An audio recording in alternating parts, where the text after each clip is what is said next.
Jerusalem, the former SS Colonel Adolf Eichmann waits with his guards in a bulletproof glass dock.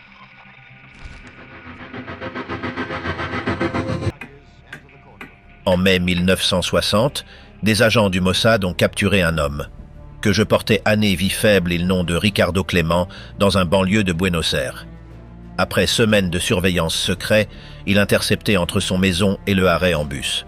Après confirmer son identité, était déplacé dans secrète à Israël, à conseil d'un avion commercial déguisé en vol diplomatique. Il s'agissait de Adolf Eichmann, un de le principal responsable de la logistique de l'Holocauste. Pendant des années, il avait coordonné la déportation de centaines de milliers de Juifs vers les camps. De extermination, signature documents et élaboration calendrier de transport avec une précision bureaucratique. Dans Jérusalem, étaient soumis à interrogatoire extensif. À ils long de leur déclaration, Eichmann essayait d'introduire comme un fonctionnaire obéissant, détaché des brutalités nazies. Mais leurs propres mots révélaient beaucoup suite. Voici l'interrogatoire d'Adolf Eichmann, un témoignage droit, sans intermédiaire. 11 avril de 1961. Toi reconnais OMS suis-il le colonel Hofstetter de la police israélien. Par censé, ILOMSE. Il m'a informé que se disposait, de fait anxieux, par donnez-nous sa version des faits concernant son rôle dans le soi-disant Troisième Reich. Est-elle correcte? Est correcte.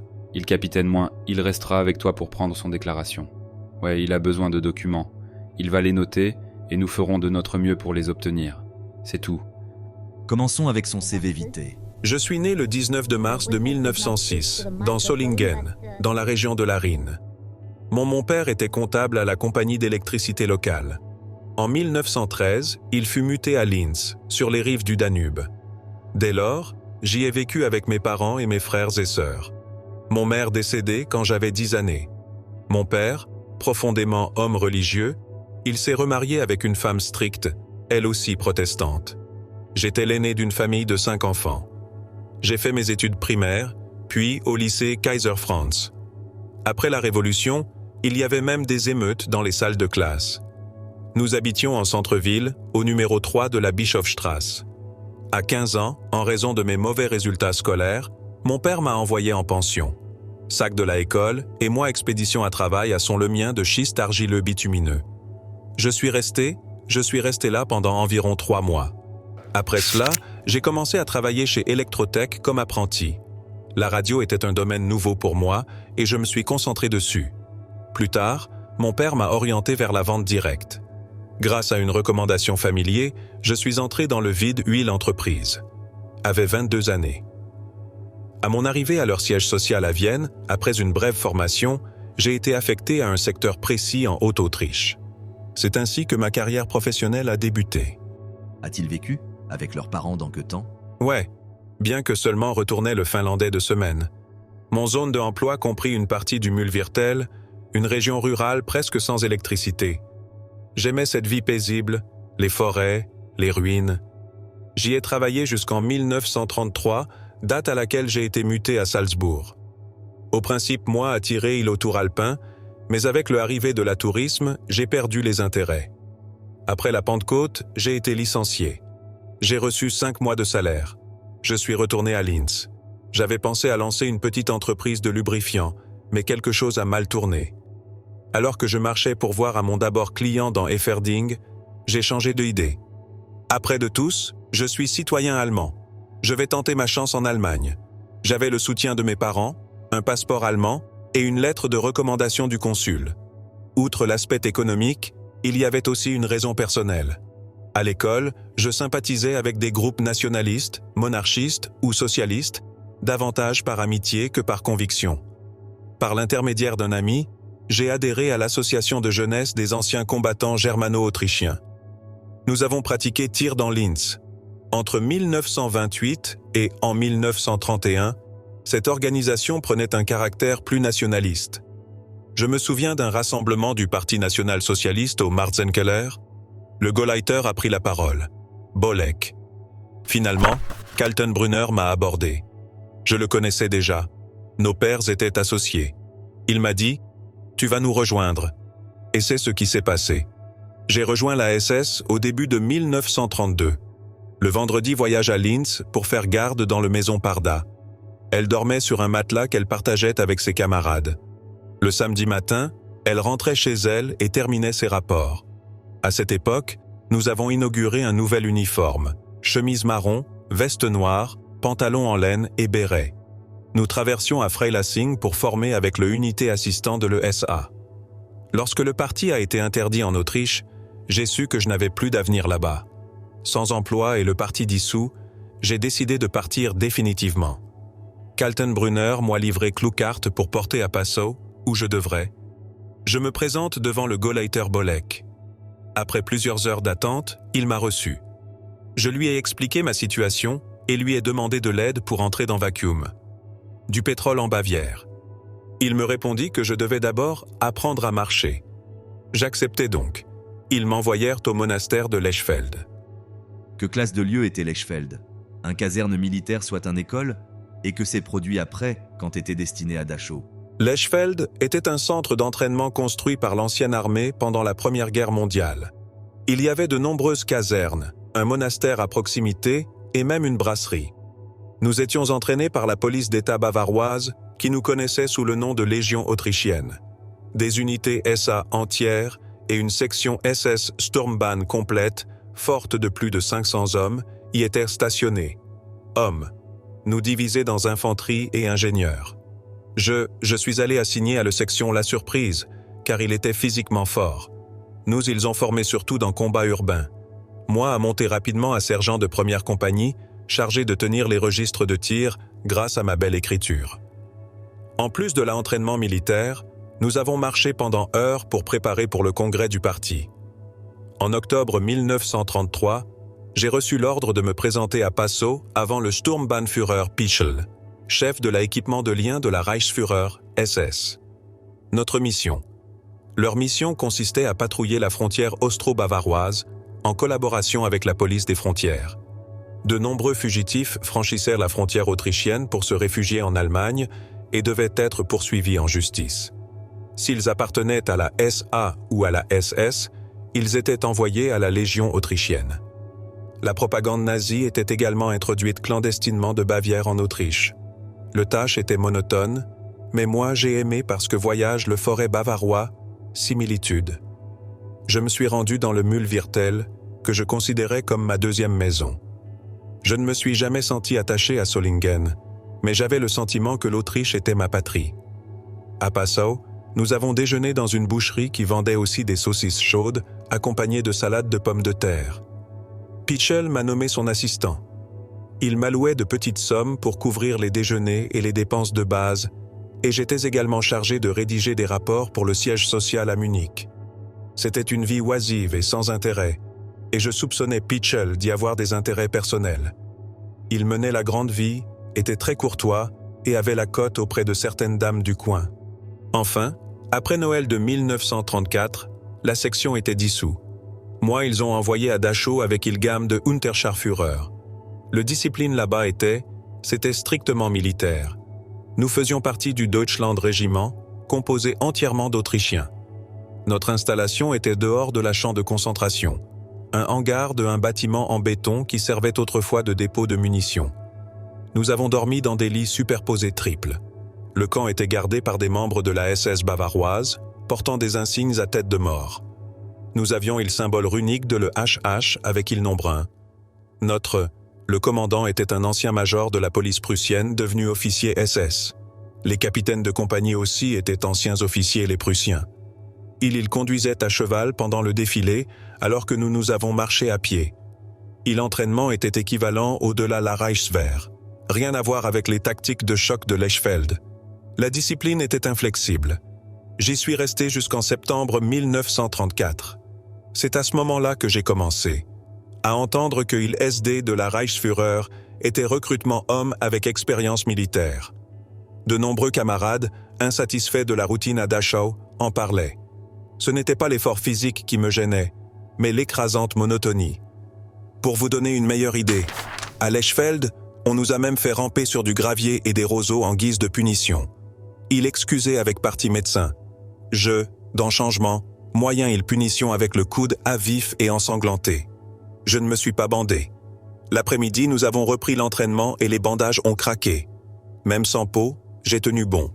Cela m'a valu une certaine notoriété et m'a permis d'être promu. Par que non était le dureté de Dachau, il que moi a fait pense d'en partir, mais le routine. Quand j'ai appris que SD avait besoin d'hommes, je me suis dit, c'est pour moi. Il Reichsführer, SS, était Heinrich Himmler, correct? Et que s'est produit au arrivé à Berlin pour rejoindre OSD? C'est exact. Himmler était le Reichsführer, SS. Si j'ai décidé de rejoindre le SD, c'est parce que je pensais que c'était là que ça se passait vraiment. Je voulais être au cœur de l'action. Donc, que j'ai demandé autorisation pour aller à Munich et appliquer. Après complet 1, j'ai rempli le questionnaire et suis retourné à Dachau sans avoir de nouvelles pendant des semaines. Finalement, ils m'ont appelé. Je devais faire mon rapport. De immédiat dans le service de sécurité de la Reichsführer, SS. J'ai reçu l'ordre de me rendre à Berlin et me suis présenté au 102, Wilhelmstrasse.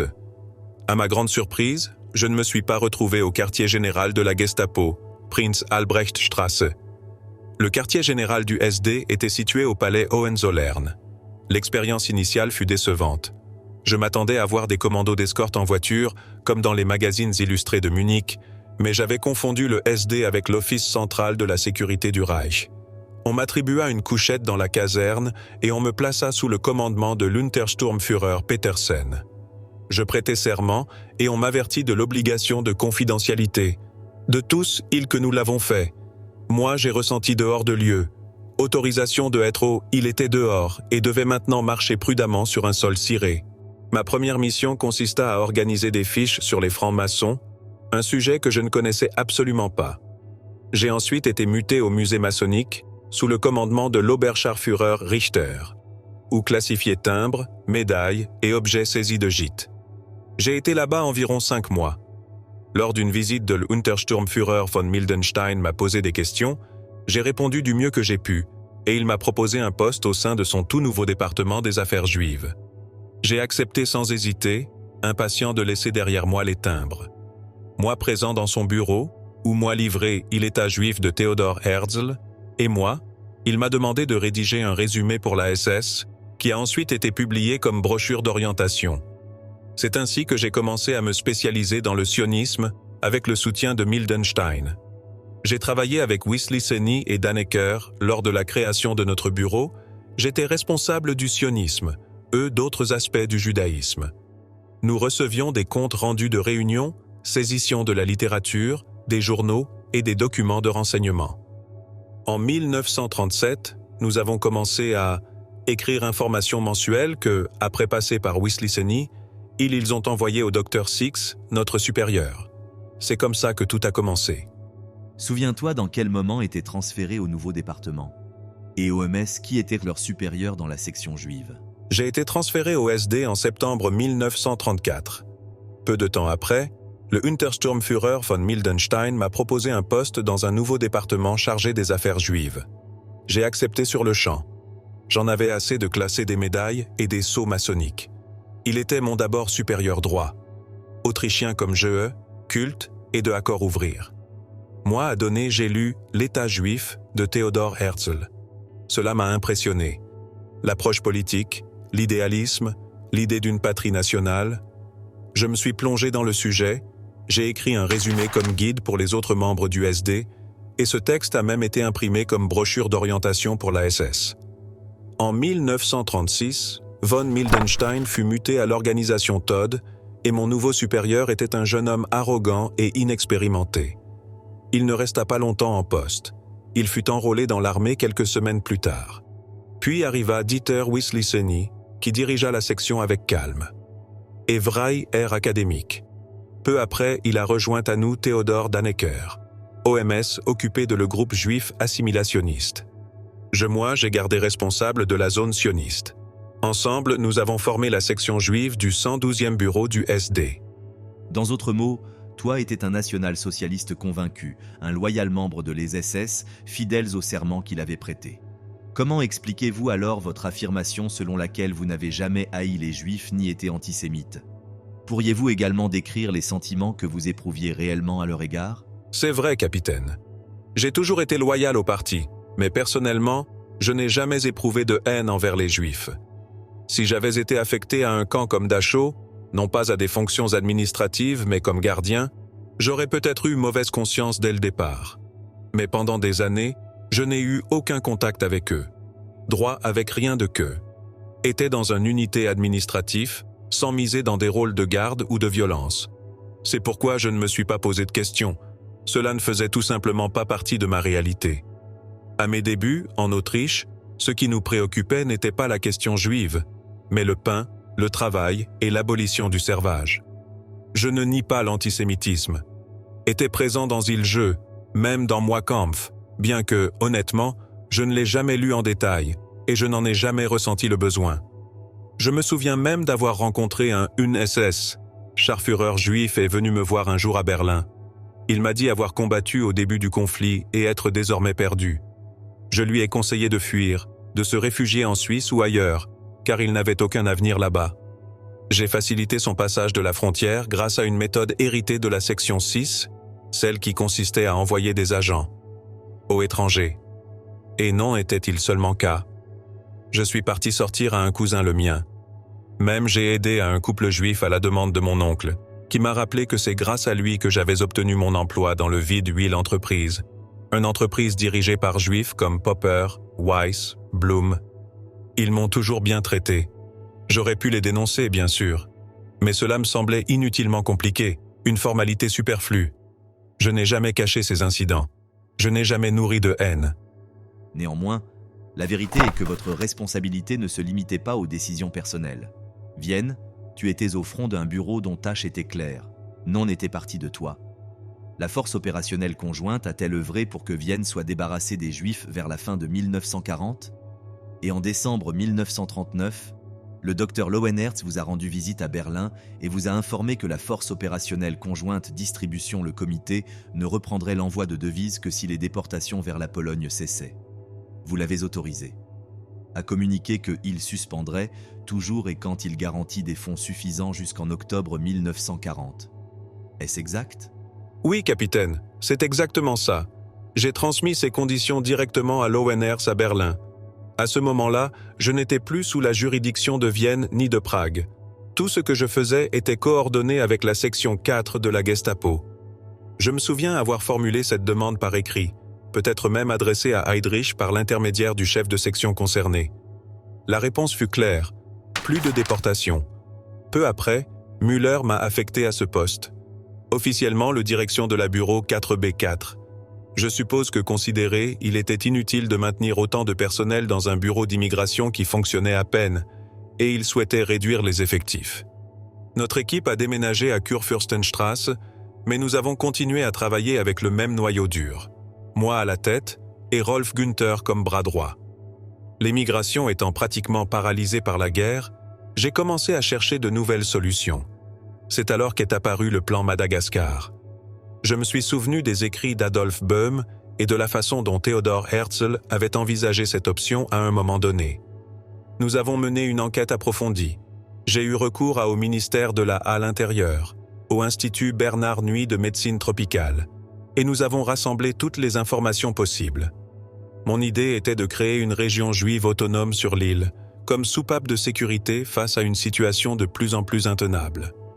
Ce que j'avais observé à Theresienstadt m'avait convaincu que les ghettos n'étaient pas une solution viable. Même les Gauleiter eux-mêmes cherchaient à se débarrasser des Juifs dans leur région. Mais, comme toujours sous notre administration, chaque ministère a soulevé des objections. Le ministère des Affaires étrangères a fait valoir que Madagascar n'était pas un territoire allemand, et beaucoup d'autres ont entravé le projet. Quand par fin nous avons réalisé une proposition commune, déjà était en retard. Le situation militaire dans France. Il retour critique, le communication il interrompu, et il plan il est venu en contrebas.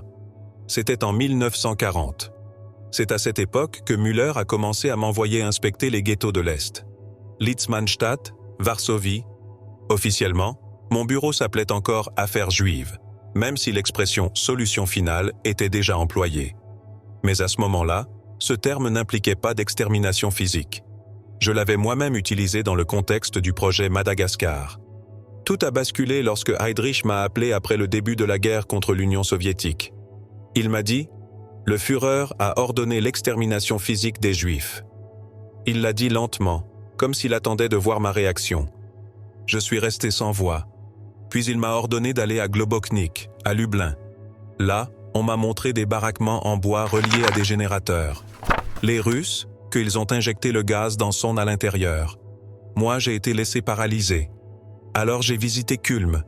J'ai vu comment ils ont forcé les Juifs à se déshabiller, les ont entassés dans des camions scellés, et après ils déchargeaient leurs cadavres dans tombes. Un civil, ça a commencé dedans avec clous des pinces à épiler. J'ai vomi. N'en pourrais plus loin. Il, j'ai compté tous à Müller. Seulement toi, dit, est un enfer. Non, il n'a pas répondu. Il n'a jamais répondu. Puis vinrent d'autres ordres. Minsk, Treblinka, Auschwitz, Lemberg. À Minsk, je voyais encore des coups de feu dans la fosse. À Lemberg, le sang jaillissait du sol comme un geyser. À Auschwitz, Heuss me montra les installations. Ils utilisaient du Zyklon B, des comprimés qui ressemblaient à des sous-verts.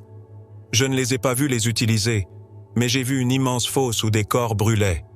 À Treblinka, camoufler le entrée comme ouais dehors un saison. J'ai vu à le juif nu, j'ai traversé le pont pour entrer dans les terres. Je ne voulais plus regarder. Jamais dire un commande de meurtre. Seulement reçu instruction pour évacuer. Jamais j'ai vu le Zyklon B en action. Je n'en ai entendu parler que dans les descriptions. Heuss disait que même Himmler en avait été malade. Müller, lui, ne voulait que des rapports. Je l'ai supplié de m'envoyer au front, que je n'étais pas fait pour ça. Il ne m'a jamais écouté. Conférence de Wannsee, car je gérais les données sur l'émigration. J'ai rédigé les invitations et je me suis assise au fond de la salle avec la sténographe. Heydrich a évoqué l'évacuation vers l'Est comme alternative à l'émigration. Mais à ce moment-là, les massacres avaient déjà commencé. Wannsee était seulement pour coordonner mieux. Beaucoup ils croient que implique que j'avais peu. Non était donc. Je n'en décidé. Jamais j'ai vu un commande écrit de extermination. Seulement j'ai reçu des instructions verbales de Heydrich. Dès lors, chaque voyage, chaque rapport était une contrainte supplémentaire. Je n'avais aucun répit. Dans le documentation de Wannsee, il parle de expérience pratique. À que il faisait référence exactement Heydrich avec que expression? Il s'agissait de peut-être de l'expérience accumulée lors des massacres qui avaient déjà commencé à l'Est? Oui, capitaine. Cette réunion du 20 janvier 1942 avait pour but de mieux coordonner les opérations en cours. Les équipes d'intervention étaient à l'œuvre depuis un certain temps et le meurtre des Juifs avait déjà commencé dans les territoires occupés. C'est à cette expérience pratique qu'il était fait référence. Heydrich expliqua que les Juifs seraient utilisés comme main-d'œuvre dans de grandes colonnes de travail, séparés par sexe, et que beaucoup ils mourraient par diminué naturel. Dans le jargon administratif, cette expression désignait l'épuisement, la maladie et la faim. Il ajouta que les survivants, considérés comme une élite naturelle, devaient être traités en conséquence. Autrement dit, exécutés sommairement. Il n'y a pas d'autre interprétation possible. Heydrich s'exprimait par euphémisme, mais son intention était sans équivoque. Même le secrétaire d'État Bühler, représentant le gouvernement général, insista pour que la solution finale soit mise en œuvre au plus vite sur son territoire. Il affirmait que plus de 2 millions de personnes y vivaient, moitié de juifs, la plupart incapables de travail, et que représentait un risque sanitaire et économique. Autrement dit, il demandait son élimination massive. Après de la conférence, Heydrich moi ordonné écrire une lettre officielle pour Globoknik. Cette lettre l'autorisait à soumettre 150 000 juifs supplémentaires à ce même processus. En réalité, ces personnes avaient déjà été exécutées. La lettre avait un effet rétroactif car Globoknik avait exigé une autorisation écrite. Vous supervisiez aussi l'information statisticien à propos le juif déporté? Et les données que vous avez fournies aux statisticiens Korer incluaient-elles des chiffres sur les exterminations? Oui, capitaine. Après la conférence, notre travail s'est concentré sur la préparation de rapports réguliers sur les évacuations. À chaque départ d'un transport, nous recevions les données. C'étaient les seuls chiffres dont nous disposions. Les embarquements, pas les décès. Günther, mon assistant, a même dessiné un graphique sur le mur de son bureau. Chaque visiteur pourrait la voir. un doublé brut que montrait le progression. Non-mémoire, il s'agissait du chiffre final, mais il n'incluait pas les décès. Lorsque Himmler voulut présenter un résumé au Führer, il envoya un statisticien, Richard Kohrer. Ce dernier passa plusieurs jours dans mon bureau. Je lui fournis tous les chiffres relatifs aux expéditions, mais n'en avait information à propos exécution. Il réquisitionne son rapport et il envoyait à travers de la part de Bormann. La réponse fut claire. Le Führer en a pris note. Détruisez le document. Même il exigeait remplacer termes comme règlement, soit traitement spécial. Il rapport, on le conservait comme matériel utile à des fins de camouflage. C'est seulement alors que j'ai compris que même le Führer ne devait pas être mis au courant ouvertement de ce qui se passait. Dans quelques chances gardez-toi une réunion avec le dirigeant juif de Berlin, Vienne et Prague pour communiquer les décisions de haut niveau? Oui, capitaine. Je me souviens très bien de cette réunion. C'était à Berlin, peu après une exposition de propagande intitulée « Paradis rouge ». Un acte de sabotage avait eu lieu en lien avec cet événement. Et sur ordre de Müller, plusieurs représentants des communautés avaient été convoqués. Haricots. Entre ils étaient il médecin Löwenherz de Vienne, Murmelstein des représentants de Prague et d'Epstein, agissant pour le compte de Berlin, étaient présents. Au total, 6 à 8 fonctionnaires environ furent informés qu'en représailles au sabotage, certains juifs seraient exécutés. Il n'y eut aucune discussion. Ils furent simplement informés et l'ordre fut exécuté. Concernant les activités du quartier général, nous avons reçu des instructions directes du chef du recrutement de la Waffen, SS, le Gruppenführer Berger. Il était proposé d'autoriser l'émigration de certains juifs âgés en échange d'importantes sommes en devises étrangères, destinées à financer les allocations familiales des volontaires hongrois engagés. Dans le SA, mon département non pourrait décider par même. Il y avait que consulter à autorité supérieure. Mais dans essence, il autorisait le sauvetage de quelques juifs pour 100 000 francs suisses chacun. Tous n'ont pas eu cette chance. 2 juifs viennois, le professeur Fleischmann et l'enseignant Coleman, ont tenté d'émigrer en Afghanistan après avoir été contactés pour des postes d'enseignants. Mais lorsque leur lettre est tombée entre les mains de l'ambassade d'Allemagne à Kaboul, cela a déclenché une série d'événements. Bureaucratique que terme avec mon signature dans un missive de la 28 février de 1941. J'y écrivais de ma propre main qu'ils seraient déportés au gouvernement fédéral. L'affaire était réglée. Voilà comment ça se passait. Plus loin avant, moi arrivait une recommandation de ascension à Obersturmbannführer signée par SS Brigadierführer Streckenbach. Ma contribution exceptionnelle à la déjudaïsation de l'Ostmark fut saluée, mettant en avant les atouts obtenus pour le Reich et ma fermeté nécessaire dans l'accomplissement de mon devoir. C'était le jargon des SS. La fermeté était un mot d'ordre, égal qu'après il était endurance. Mais j'accomplis avec il que il moi a-t-il demandé. Non, il je le nie. Il obéit avec zèle. Que il je m'attendais à de mon. Et mon ascension était une conséquence logique. Il est également question d'argent et de biens. Les fonds destinés à l'émigration provenaient des biens des Juifs. Une partie de ce qu'ils avaient laissé sur place et une autre partie de ce qui avait été confisqué. Voilà comment cela se passait. Conçu le système. Et étais-je OMS signé, bien que beaucoup fois dehors un texte écrit par quelqu'un d'autre. Je croyais que l'extermination était nécessaire pour le survie de la ville allemande. Capitaine, à cette époque, nous ne posions aucune question. Si on m'avait dit que mon propre père était un traître, je l'aurais exécuté. Notre sens du devoir était si fort. Nous n'interprétions jamais un ordre. Nous obéissions, tout simplement. Il que maintenant semble incompréhensible. Mais dans que temps ils nous avons vécu comme quelque chose naturel. L'obéissance était notre seule voie. Si quelqu'un ne pouvait accepter un ordre, il n'avait qu'une seule issue, se suicider. Et que nous savions tous. Je voulais aller au front, comme tellement de mes hommes.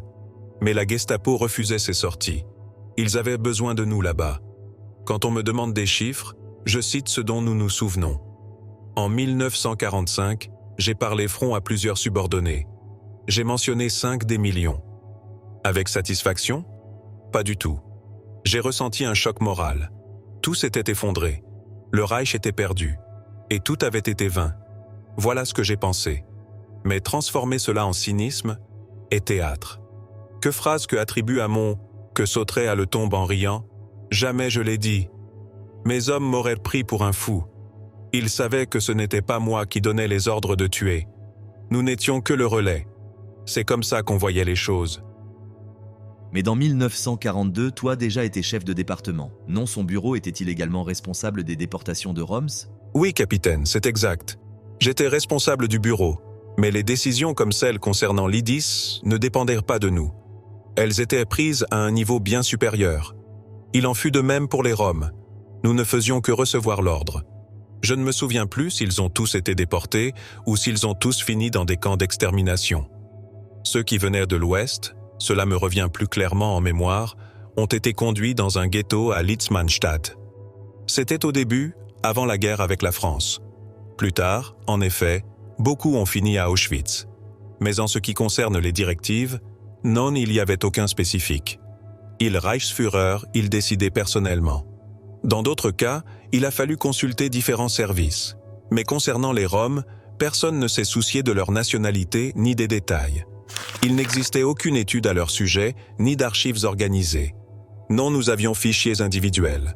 Seulement ils sont arrivés documents beaucoup plus tard, quand déjà presque non est resté. Il.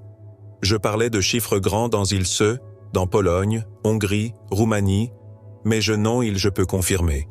Dans Il Reich, non croire qu'il y avait plus loin de 5 ou 6 000.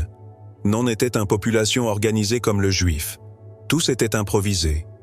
Je me souviens avoir entendu parler pour la première fois de l'utilisation du gaz. C'est mon adjoint, Günther, qui en a parlé. Surpris, moi frappé. Et clair que toi, j'ai demandé comme pourrait avoir impliqué dans quelque chose comme ça. Mais je ne me souviens pas avoir eu à me justifier auprès de Müller. Peut-être qu'il ne faisait qu'obéir aux ordres, comme moi. Dans mon bureau, nous n'avons donné aucun ordre pour nous procurer du gaz. Et pourtant, tous ceux qui ont participé au camp d'extermination me pointent du doigt. C'est ça l'absurdité. Officiellement, nous n'y étions pour rien. Officieusement non plus. Mais bien sûr que je savais. Je ne le nie pas. Je savais qu'ils gazaient des gens. Tout le monde le savait. Pourtant, son nom apparaît directement dans un document officiel du ministère pour le territoire de la SE, où il est que toi approuvé l'expédition de techniciens pour installation de chambres à gaz à Riga. Qu'en pensez-vous?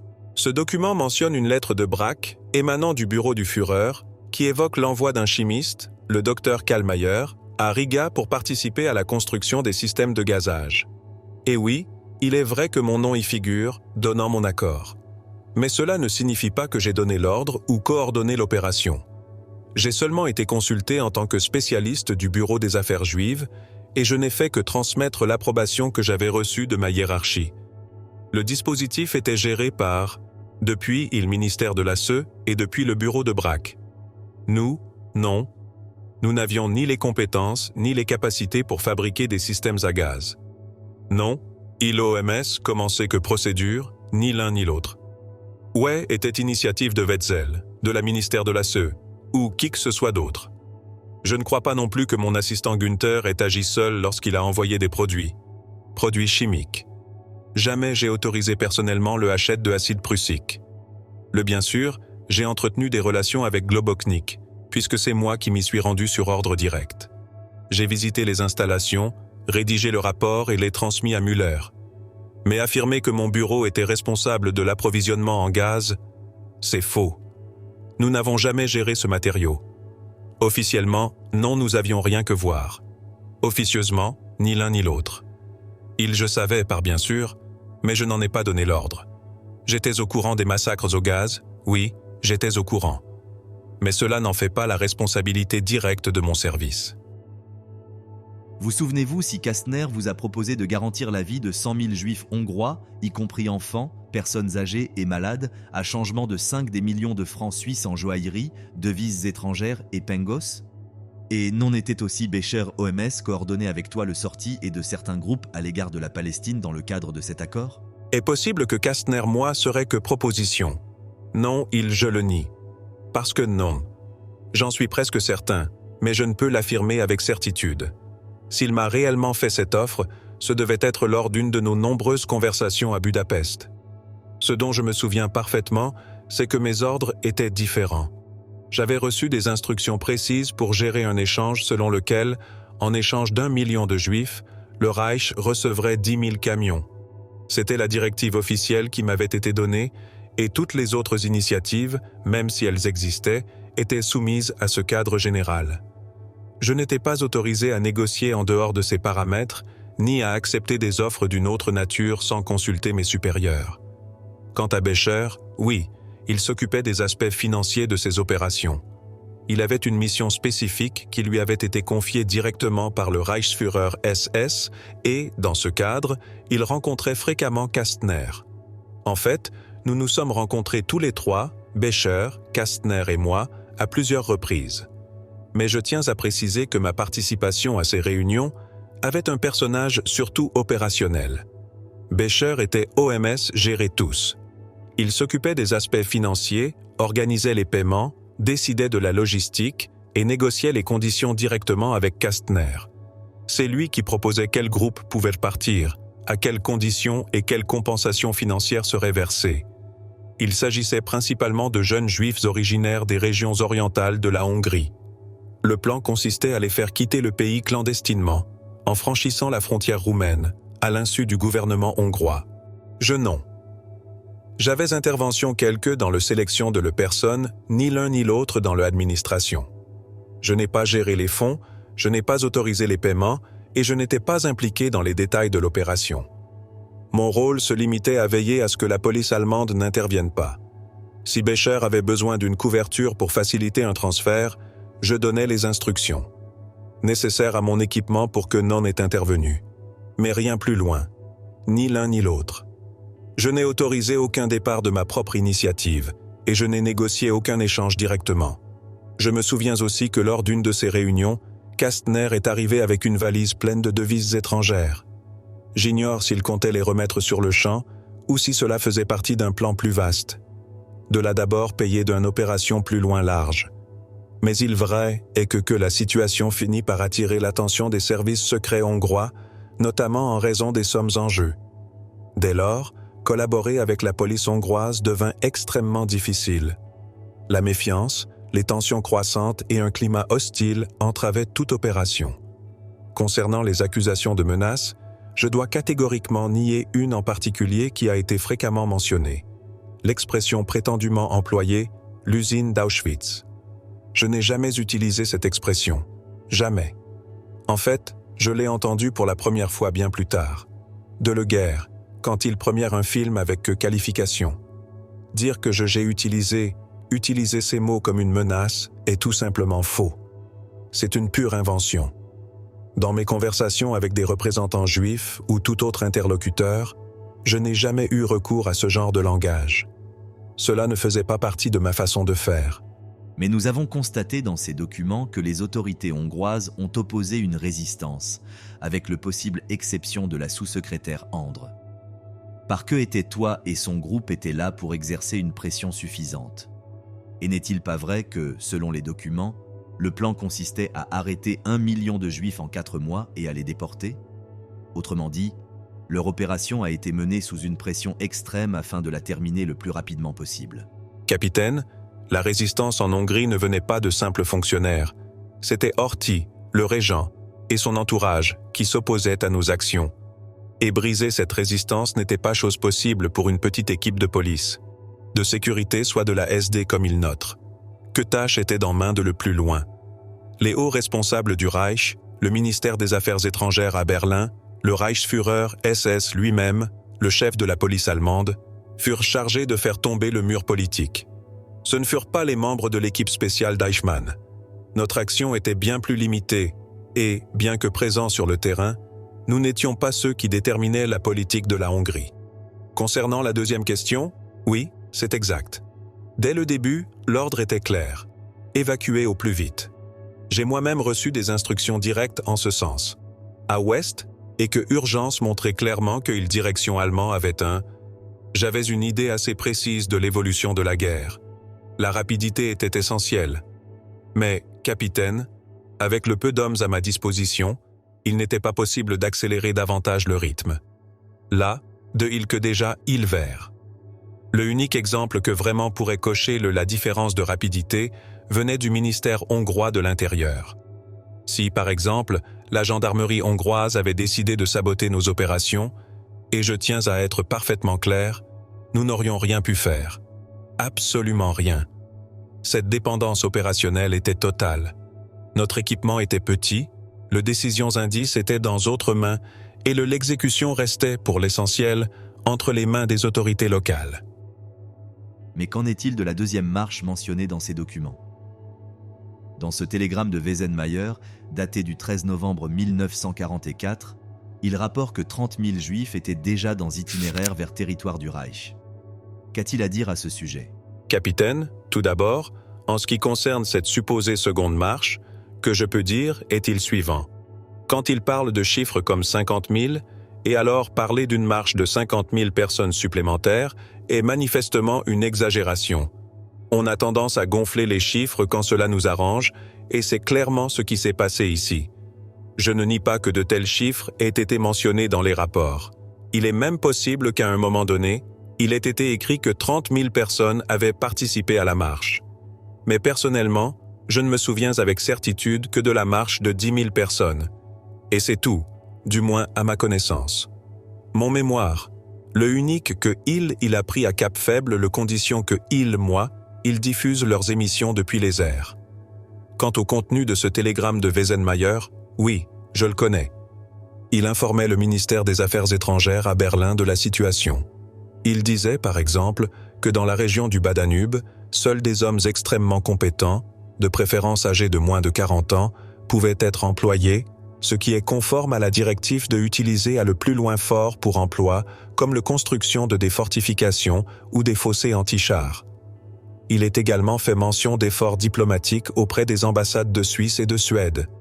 Mais à propos que non j'ai information, non participant dans ce conversation. Il que oui, je me souviens qu'à ce moment-là, on estimait qu'il y en avait environ 80 000 Juifs, et dans il ghetto spécial, quelques 16 000, la plupart transporteurs des sauf-conduits. Maintenant bien, que il dire que 30 000 Juifs étaient dans Mars dans que moment? C'est possible. Non, j'en discuterait. Est possible qu'il atteindrait que chiffre ouais, il additionnait différentes étapes de l'évacuation. Mais je tiens à le répéter, concernant mon implication directe, mon équipe n'a mené qu'une seule opération, la marche de 10 000 personnes. Tout le reste a été géré, supervisé, ou du moins autorisé par d'autres organismes. À aucun moment je n'ai reçu l'ordre d'organiser plusieurs marches de cette ampleur, et encore moins de ma propre initiative. Et bien sûr, je n'ai jamais dévié des ordres reçus. C'est pourquoi ce chiffre de 50 000, voire 30 000, m'a toujours paru exagéré dès le départ. Son ancien collaborateur Dieter Wisliceny a été interrogé une fois et on lui a demandé « Quand avez-vous vu Eichmann pour la dernière fois ?» Sa réponse a été « Je l'ai vu pour la dernière fois en février, de 1945 dans Berlin. » Dit que West-Allemagne perdu la guerre, se suiciderait. Aussi, il lire son rapport de 22 pages réquisition dans Bratislava, 18 novembre 1946.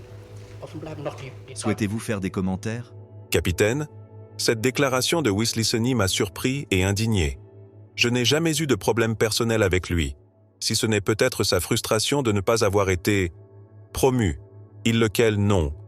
Cela dépendait de mais d'un règlement interne que exigeait étant marié. Malgré cela, il n'y a jamais eu de conflit. C'est pourquoi j'ai du mal à comprendre pourquoi, dans son rapport, verser tellement mensonges à propos mon personne et mon fonction.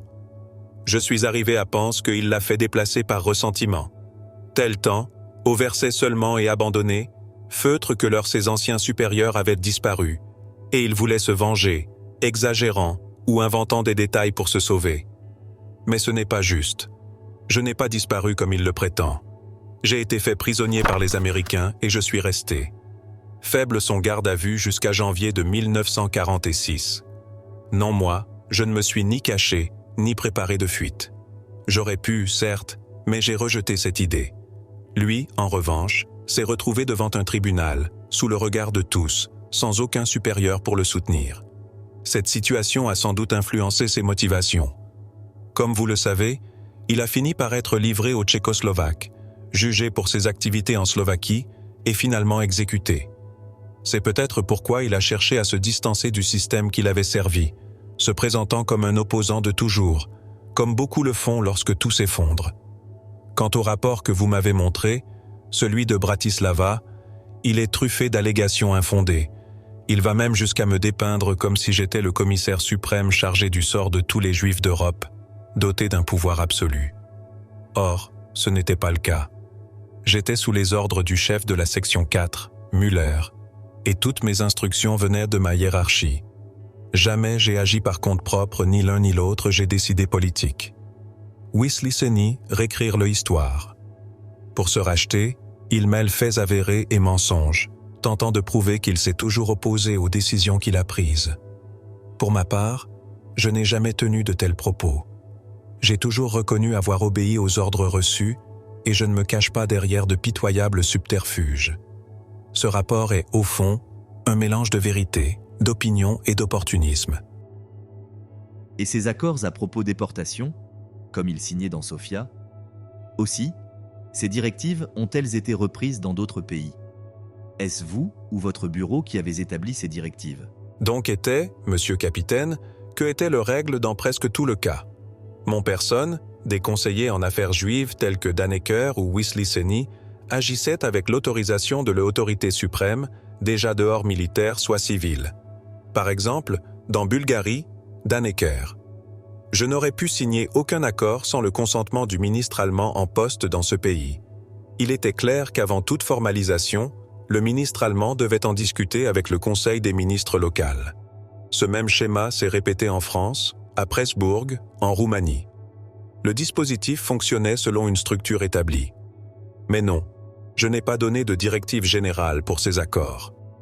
Dans de nombreux cas, les accords ont été rédigés directement entre les représentants locaux et nos délégations.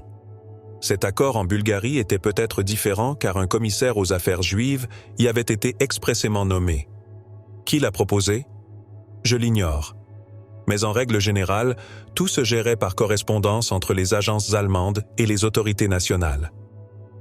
Mais si l'objectif était d'obtenir de la main-d'œuvre, comment expliquer que dans l'accord bulgare, il accepterait expulser juifs sans distinction de âge soit sexe, non contredit que l'intérêt supposé du Reich? Cette clause est difficile à comprendre pour moi. Comme vous l'avez dit, elle stipule clairement « les juifs sans distinction d'âge ni de sexe », c'est-à-dire les enfants, les personnes âgées, les femmes. Bien sûr, je ne peux pas dire qui a donné cet ordre, car si l'on analyse les documents, cela reste clair que au Reich doit intéresser surtout obtenir ouvriers appropriés, non remplir les trains de personnes inemployables était une pratique irrationnelle d'un point de vue économique. Cette situation a peut-être été imposée par le commissaire bulgare aux affaires juives, sans doute dans le but d'éliminer toute la communauté sans exception, mais je n'en suis pas certain. Quoi qu'il en soit, je tiens à souligner un point. Au sein de notre structure, certains chefs de service agissaient avec négligence, voire superficialité. Ils donnaient des ordres sans en mesurer les conséquences, ce qui engendrait des problèmes. Pour ma part, c'était tout le contraire. J'exigeais que chaque décision soit justifiée par écrit. Impossible de faire quoi que ce soit sans preuve documentaire. Mes subordonnés eux-mêmes le reconnaissent, même s'ils ne s'en rendaient peut-être pas compte à l'époque. C'était pourtant le seul moyen de maintenir l'ordre dans ce chaos. Si cet accord comportait des clauses aussi radicales, il n'a certainement pas été rédigé sous ma direction, ni avec ma participation directe.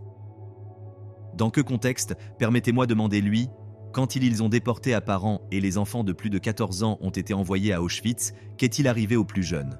OMS, il vers poste de île? Capitaine, je l'ai dit à maintes reprises. Une fois les trains arrivés à destination et les passagers débarqués, ma responsabilité s'arrêtait là. Cette partie de la procédure ne relevait pas de ma compétence. Je n'étais pas chargé d'organiser ce qui se passait à l'intérieur des camps. Par conséquent, je ne peux pas vous dire exactement ce qui s'est passé. Enfant mineur de 14 années, soit avec le tubois. Il même que n'importe lequel autre, cette personne a lu ses écrits après la guerre. Or, si vous évoquez les notes du commandant Heuss à Auschwitz, je dois dire que ces affirmations, telles que la prétendue visite du Reichsführer pour inspecter le processus d'extermination et l'arrivée ultérieure de Blobel avec des instructions, sont sans fondement. Détail, non reflétait aucun commande direct le mien. Blobel. Non. Cela dépendait de ni lui, ni moi ne le connaissions. Il n'a jamais été sous mes ordres.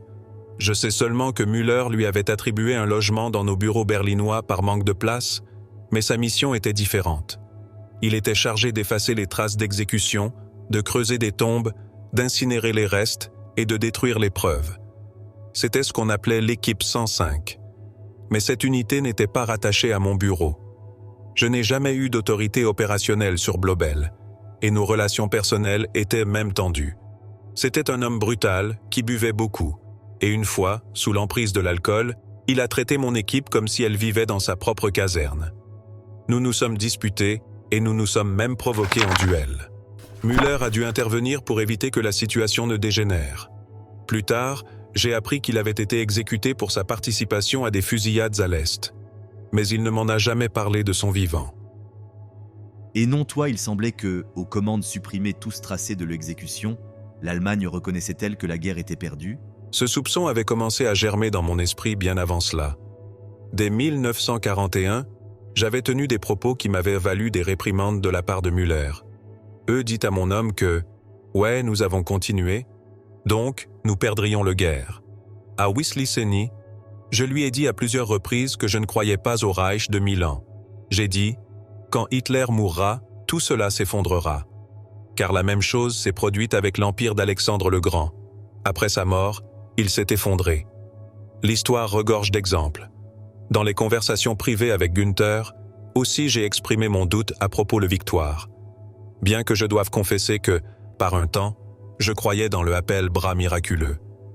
Quand on a commencé à parler de fusées et d'autres avancées technologiques, j'ai cru qu'on pouvait encore gagner. Mais cet espoir s'est dissipé. Alors, beaucoup se sont mis à chercher une formule de survie. Becher, Wisliceny, Krumey. Ils ont commencé à adopter une nouvelle attitude, à se préparer à l'éventualité d'une défaite. Ce changement explique en partie pourquoi, après 1945, tant d'anciens collègues ont tenu des propos si similaires. Certains ont même eu recours à des calomnies absurdes pour tenter de se distancer de moi. La propagande avait déjà fait de moi une figure emblématique, centrale de l'appareil répressif, comme il y aurait eu à été il seulement responsable de tous. Et cela a permis à d'autres de se servir de moi comme bouclier, de se disculper. Mais, comme je l'ai dit précédemment, je n'ai jamais eu l'intention de nier mon rôle, ni de me cacher derrière une amnésie feinte. J'ai assumé mes responsabilités, ce que j'ai fait, avec tout ce que cela implique. Dans le dernier ligne de son témoignage, fais-toi une déclaration personnelle. Voulez-vous le garder? Oui, mot pour mot. J'ai dit tout ce dont je me souviens. Il y a peut-être plus, enfoui dans ma mémoire, et je suis prêt à le révéler. Je ne me cacherai plus. Je sais que je serai condamné, bien que jamais copain avec mon propre main. Mais j'accepte leur responsabilité. Je ne demande pas la pitié. Je veux juste écrire un livre qui serve d'avertissement. Et si me pendre en public peut servir de leçon, qu'il en soit ainsi. Je suis prêt. Après plus loin de 270 heures d'interrogatoire, Adolf Eichmann laissait Constance. Son expérience sous le Troisième Reich n'est pas relatée dans des mémoires soigneusement élaborées, comme celle de Rudolf Höss ou de Hans Frank, mais dans les pages brutes et directes de ses séances. Une longue confession, certes, mûrement réfléchie. Pendant presque une année, il capitaine Avner Moens, officiel israélien né dans Berlin, il fasse dans son propre langage. Avec précision, sans fanfare, il démasqua les manœuvres dilatoires du bureaucrate de l'extermination. Plus de 3000 pages furent recopiées mot pour mot. Eichmann en corrigea quelques-unes, signa chacune d'elles. Il ne pouvait nier ce qui y était écrit. Le jugement a commencé le 11 avril de 1961 dans Jérusalem. Pendant 7 mois, le monde a écouté des témoignages, des documents et une défense fondée sur une obéissance aveugle. Mais l'ampleur de ces actes était impossible à ignorer. Le 1er décembre, Eichmann fut condamné à mort. Le 31 mai 1962 était pendu. Son corps était incinéré. Leurs cendres, jetées à la mer, sans sépulture, sans reste, sans souvenir physique. Ce était l'histoire de l'interrogatoire à Adolf Eichmann, le bureaucrate de la mort, confronté à sa vérité.